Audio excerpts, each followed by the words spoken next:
cases in Central Visayas, in Cebu. In fact, in 2015, Cebu City ranked #1 of HIV cases in the Philippines. Our contribution in 2015 is person who inject drugs. Okay. In 2016, Cebu City ranked #1 for HIV incidents. This time, not anymore the person who inject drugs, but MSM, or men having sex with men, male having sex with male. So imagine na, Cebu City, #1, sikat kaita. Okay? So we have had those many records, yes? Now, let us trace HIV in the Philippines. Remember, okay, in early 1980s, the first ever recorded HIV case was put on record nanana sa Pilipinas, no? Murang daw si Zika virus nga nilawas sa kabuok. It's the same in the Philippines. It was in 1984, and it took the government 8 years to actually think about how do we address the phenomenon of HIV. At first instance, they were thinking, it's not an escalating trend. However, they saw that the number of HIV incidents have increased over time. So it took them about 8 years to create the Philippine National AIDS Council for the intention of creating necessary policies that will address HIV cases in the Philippines. No? And then in 1998, another 6 years before they were able to create the law. So nga nung na may testing sa likod, na nga naman nga na confidentiality agreement when you do the testing. Because according to Republic Act 8504, this is supposed to be voluntary and confidential. Kung nagiawhag lang yun namo ang tanan, even ang inyong mga faculty members, I have had my test already. No? I have had my 2 testing before.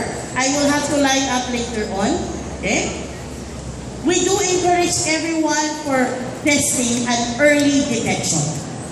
Rest assured of the confidentiality, and should there be reactive individuals, we will immediately link them to care. That is why we have our partners at the back. In 1999, the implementing rules and regulations were drafted and already implemented. But you will see the evolution of the legislation in the Philippines came over a decade. Yes? This is the profile in 2012. No? Ingon sila pag 2012, more people kuno are infected between the age of 1 to 59. Even babies, newly born they may be, they are all vulnerable to HIV. Later on, the next speaker will talk about ganun na vulnerable man sila. No? Kung sa man ang naa sa baby or naa sa mama na HIV man ang bata. Young are infected, median age in 2012 was 27. But in 2015 and 2016, this has gone down to the age bracket of 14 to 25. Whether you like it or not, you belong to that age bracket. Yes? Yes? True? Agree? Next. Okay? Now, what do you observe? Kung sa'yo naasa sa projection? In 2008, there is 1. In 2010, 4. 2012, 9. 2014, 17. 2016, 26. And after a year, 31. Kung saan man yung mga numero ha? This refers to the number of persons infected with HIV on a daily basis. So meaning to say, if we compute the average number of hours we are together in the dog, nabutang tala natin 4 hours. 24 divided by 4, that's 6. So every 6 hours, no? Every 6 hours, pila ka bukang mataptan. Let's divide 31 with 6. Average 5. So meaning to say, while Brother Paul was speaking here, while I'm speaking here, while we have our sharers, 5 new cases. 5 new cases. Bas hindi ay ang 5 makita ninyo. We will never know. That is exactly the reason why we have to be open about this, we have to talk about this, we have to face this, and we have to brave this. Not only as an individual, but as a community. No? Para kay bawi ang sawang pagtabang sa naay HIV. Yes? So this is the profile in the Philippines. If you look at the December 2017 data, 15 to 24 has 332, while 25 to 34, 492. If you lump them together, all teenagers and all young professionals contribute a lot to new cases. Gikan sa high school, college, gikan sa college, early young professional ba yan? In 2015, by the way, for MSM, the #1 contributor, where were you in 2015? Unsa man inyong year level pag 2015? First year, and some of you siguro 2014, 2015, high school mo, di ba? Kaya nga data ng 2015, #1, meaning say, majority, no? Ang #1 contributor sa MSM, high school students.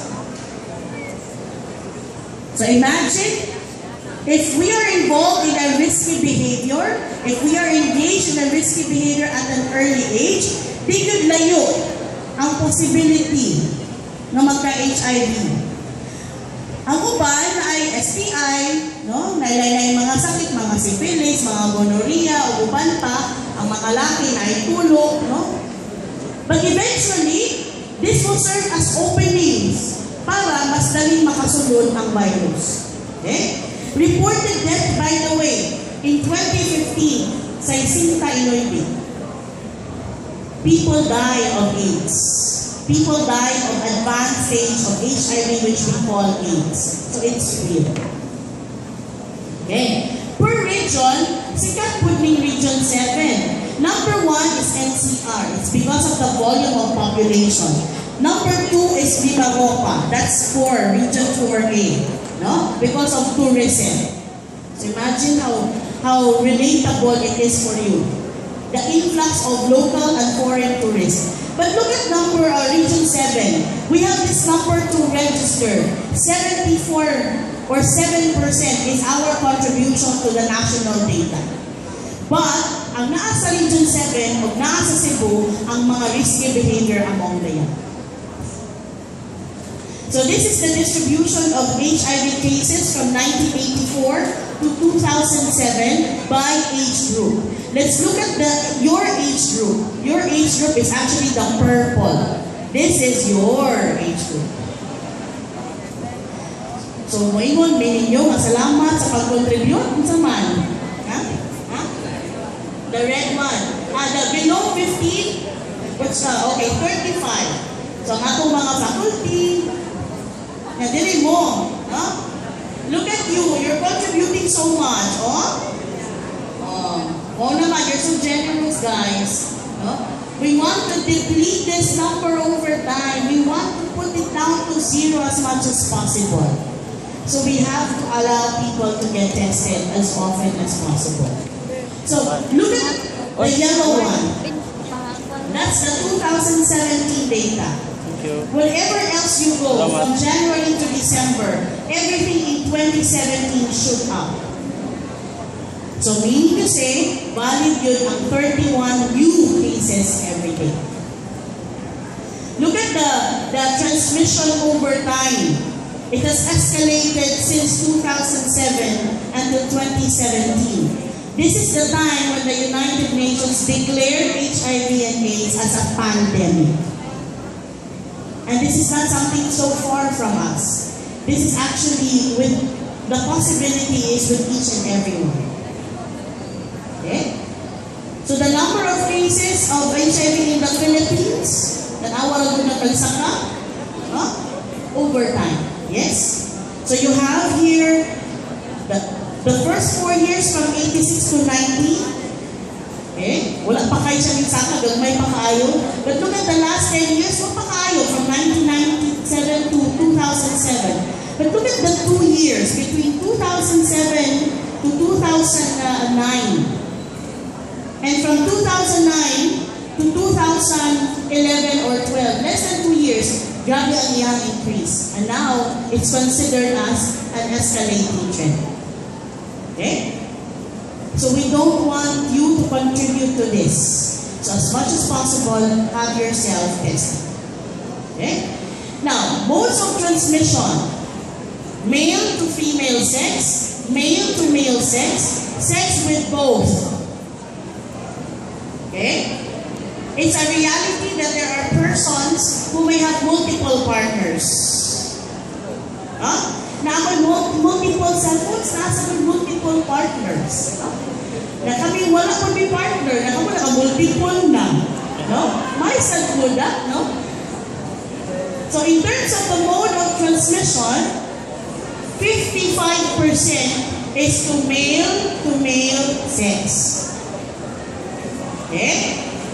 So, let us guard ourselves and have ourselves tested. Okay? Before, 29 pa lang. 29 per day. And then, ingon na yung tama, 31 per day.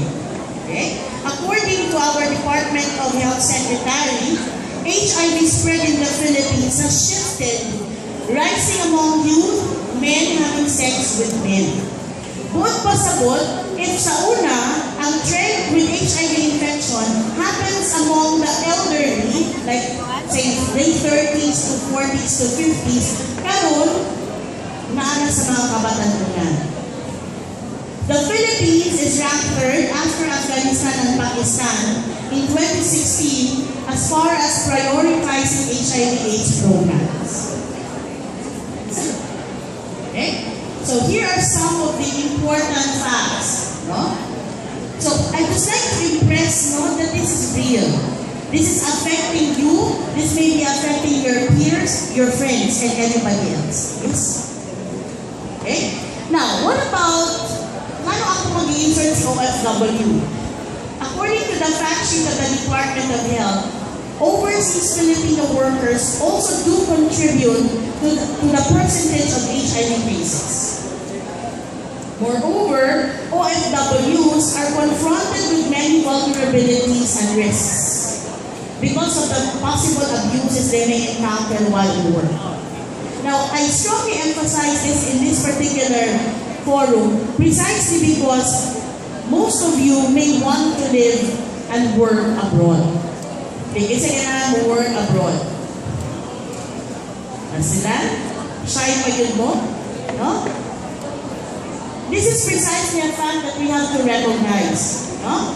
63 OFWs were reported in 2017 to have been contracted with HIV. Okay? Wherever you go, you are vulnerable. Even if you're in school, much more outside. No? 7% newly diagnosed cases. 56 of them out of the 63 were males. So, madali mataptan ang laki. No? I don't know if it's the biology, the physiology that makes you more vulnerable than women. Ages, you belong. 19 to 55, and 54% belong to 25 to 34. Now, this is to underscore that when you work abroad, you will be in this particular age bracket. So please be careful, no? And practice abstinence as much as possible. Okay? So you have 41,314 cases, new cases, only in 2017 among OFWs. So imagine na kung pila ka buong sa atong OFWs ang vulnerable really to HIV. Okay? Please. The modes of transmission for OFWs are lying. Yes. And the most common, this is the purple one, right? Purple? The one below? Blue. Meaning to say, a male to male. Hindi ba na ako maklaro? Kanisa no? Male to male sex. Huh? What about the red one? Sex with both. Okay? What about the green one? Male-female sex. So even if you are a heterosexual, you're still vulnerable to HIV. You can still contract and have the virus. If you have multiple partners, the higher the risk.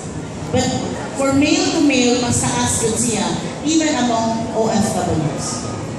Now, what about engaging in transactional sex? What is transactional sex? Okay? Those who report that they pay sex, regularly accept payment for sex, or do both. Motong gisgutan ni brother kanina, kung na-prostitution sa gawas, posibleng na-prostitution sa sulod sa